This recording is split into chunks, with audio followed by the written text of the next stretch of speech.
Me revoilà avec mon t-shirt orange pour vous parler des PN. Eh oui, je vais encore en parler. Alors, je vais un peu situer le contexte de cette vidéo. Alors, l'an dernier, c'était au début du mouvement de Gilets jaunes d'ailleurs, hein. J'ai fait une dédicace à Leclerc, au Leclerc d'Anval, avec Nathalie Léché, la responsable, qui est très sympathique d'ailleurs, hein, très jolie en plus. Oui, je suis très sensible à la beauté féminine, même si elle ne m'attire pas sur le plan sensuel. Mais voilà, bon. Et je suis aussi sensible à la beauté masculine avec la sensualité en plus. Mais ça n'a rien à voir. J'en viens à mon sujet, rassurez-vous. Alors, j'ai rencontré une dame qui avait quel âge? Alors 50 ou 60 ans, je ne sais pas. Difficile à situer sur le plan de l'âge. Au moins 50, je pense. Mais elle avait un côté petite fille, curieusement. C'est une petite fille intellectuelle, intelligente, très aimable, avec une petite voix agréable. J'aimais beaucoup, hein, j'ai beaucoup aimé ce contact. D'autant plus qu'elle m'a acheté quelques livres. Bon, non, c'est pas pour ça que je l'aime bien, c'était pas ça. Non, c'était pas ça. Et elle m'a parlé d'un auteur qui s'appelle Hermann Hesse, dont j'avais juste entendu parler, mais que je ne connaissais pas. Et c'est un auteur qu'elle m'avait décrit comme romantique dans ses écrits, alors qu'en fait il n'a pas que cette période. Mais globalement, je comprends ce qu'elle voulait dire. Et donc j'ai acheté récemment deux livres de Hermann Hesse pour voir de quoi il s'agissait. Et j'ai cherché dans ma cave, puisque j'ai peut-être 100 000 livres en tout dans la maison, hein, 100 000, ouais peut-être. Mais je n'ai pas réussi à en trouver un. Et donc, ni dans les Emmaüs, ni d'occasion, et j'attendais d'en trouver d'occasion chez Gibert, de Clermont, mais j'en ai pas trouvé non plus, donc j'ai acheté deux livres neufs. Et là, je suis en train de lire Démian. Démian, ça fait un peu démon le nom d'ailleurs, hein, vous l'aurez remarqué. Voilà. Je suis en train de me poser la question si je vais retrouver mes pages, parce que je les avais notées, mais j'ai perdu mon petit feuillet. Patientez, hein, je pourrais peut-être vous chanter quelque chose dans l'intervalle, mais attendez, je vais y arriver. Hein. Voilà, ça commence là, les passages que j'ai surlignés. Oui, voilà. Alors j'en reviens à cette dame. Elle m'a parlé d'un certain type de relation qu'elle avait eue. Puisque à l'époque j'étais en plein dans une relation avec un PN dont je ne m'étais pas encore défait, mais dont j'étais sur le point de me défaire. Et j'en parlais comme ça, mais sans embêter les gens, hein, c'est pas ça ce que je voulais dire. Mais là, je voyais qu'elle serait peut-être réceptive. En riant, je lui ai dit, tiens, en ce moment, je suis en relation avec un PN, un pervers narcissique, ça me perturbe beaucoup. Et je lui ai un peu expliqué de quoi il s'agissait, et ça a fait écho en elle. C'est marrant, on arrive toujours. Elle m'a dit, ah ben, c'est marrant que vous m'en parliez, puisqu'il y a un monsieur qui m'a littéralement tyrannisé par mail, pendant des mois et des mois. J'ai fini par rompre. Elle l'avait rencontré dans une association, et il a fini par lui écrire des mails très désagréables, voilà, et qui l'a perturbé beaucoup, et elle a arrêté. Et maintenant, elle me disait, maintenant je me protège, je fais attention, j'ai peur, je fais très attention, voilà. Bon, voilà, c'était le contexte un petit peu de cette rencontre constructive, puisque ça m'a donné envie de lire Hermann Hesse. Alors, je suis en train de lire donc Démian.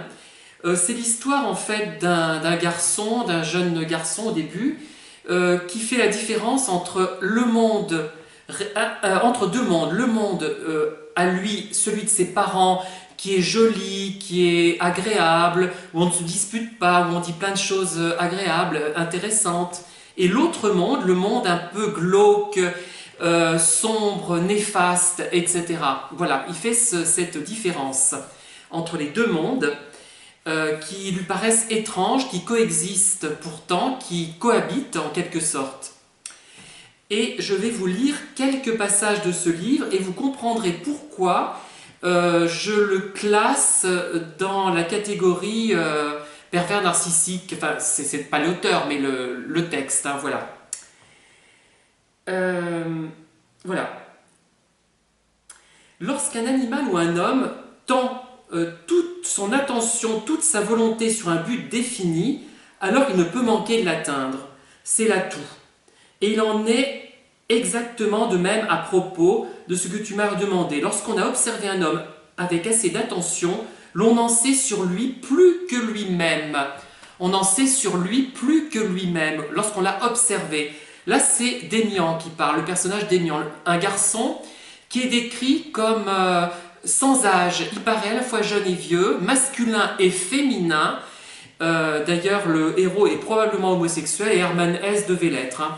Alors, je ne vois pas des homos partout, ce n'est pas ça. C'est que le fait d'être homosexuel, surtout en 1925, à l'époque où il a écrit ce livre, rendait la vie impossible, puisqu'elle est encore difficile aujourd'hui. Et moi, je peux vous assurer que j'ai vraiment eu une jeunesse gâchée à cause de ça, je le dis, hein, j'ai envie de le dire, j'ai besoin de le dire. Ma vie a été gâchée à cause de cette homosexualité. Je n'ai pas eu la vie peut-être que j'aurais pu avoir. Et c'est pour ça qu'arrivé à 52 ans, je voudrais enfin vivre, quoi, plus avoir de contraintes, j'en ai plus d'ailleurs quasiment. Et vraiment, on m'a enlevé ma jeunesse, on me l'a volée, on m'a... Bon, j'arrête, je ne vais pas vous faire pleurer, c'est pas le but, mais... Et c'est pour ça que c'est un combat important de faire accepter les homos, de laisser les gens faire ce qu'ils veulent, laisser les gens tranquilles quand ils font de mal à personne. Voilà, laissez-nous en paix. Ah, mais... alors, je continue, hein, plutôt que de me lamenter sur mon sort. Si tu veux obtenir quelque chose de quelqu'un, tu n'as qu'à le regarder à l'improviste, tout à fait fixement dans les yeux, et s'il ne bronche pas, renonce-y. Tu n'obtiendras jamais rien de lui. Voyez ? Il fait preuve de caractère, il se moque d'une conversion qui, vu sa situation, ne serait que belle phrase, et au dernier moment, il ne renonce pas lâchement au diable qui a dû l'aider jusqu'à ce moment-là. Il fait allusion au méchant larron qui est à côté du Christ, hein, le bon qui s'est repenti, il ne l'aime pas.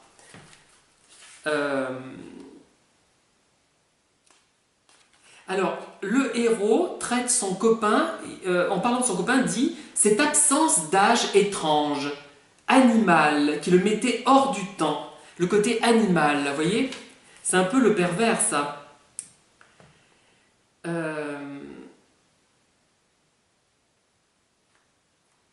Ah oui, alors le jeune garçon passe sa confirmation.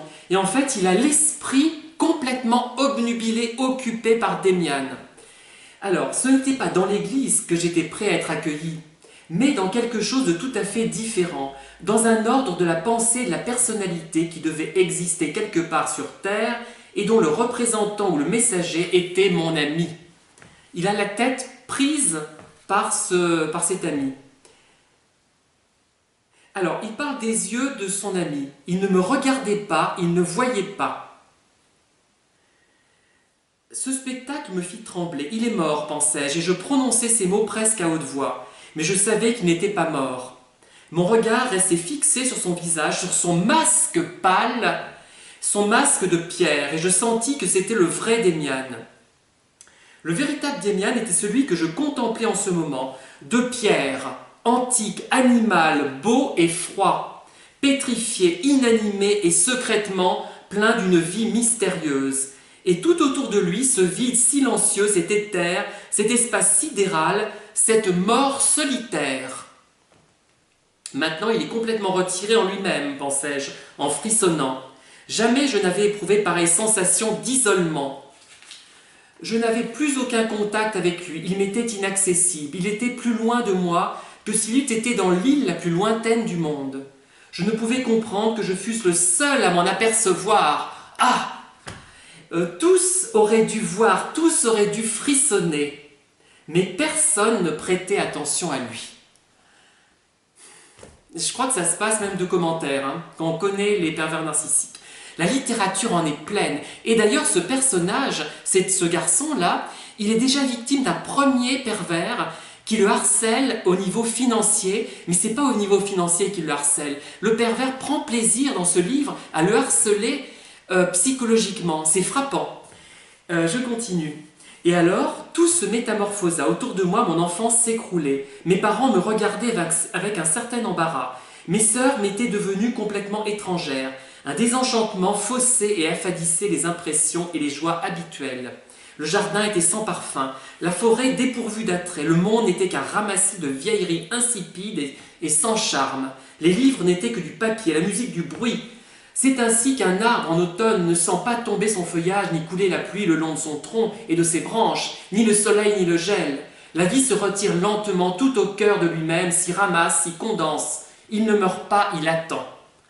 Alors là, c'est le fait d'être privé de son ami qui le met dans cet état. Démian était parti en voyage, j'étais seul.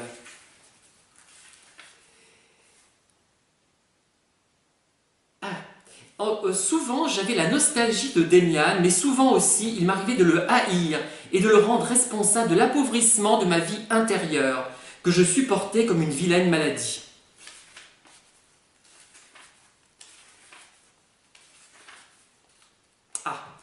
Je nourrissais une rancune spéciale à l'égard de Max Démian.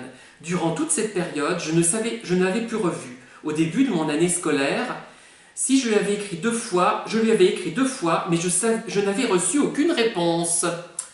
Aussi, pendant les vacances, n'avais-je pas été le voir. Ça ressemble à du silence radio, ça. Là, c'est moins important. J'avais de nouveau une image idéale à vénérer.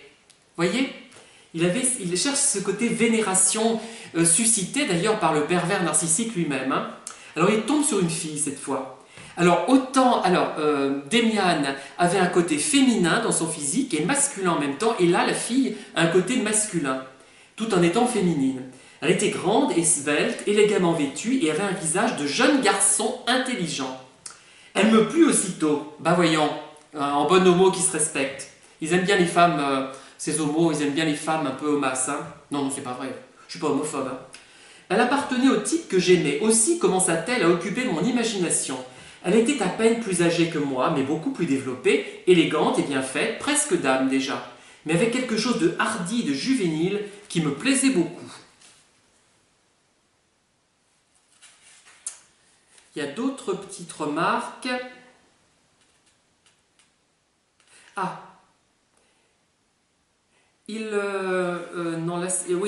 Non, c'est moins intéressant. Et donc, il peint quelque chose et il croit peindre un tableau donné et en fait, qu'est-ce qu'il peint? Le visage de Démian. Ce fameux jeune homme que je soupçonne fort d'être pervers. Hein.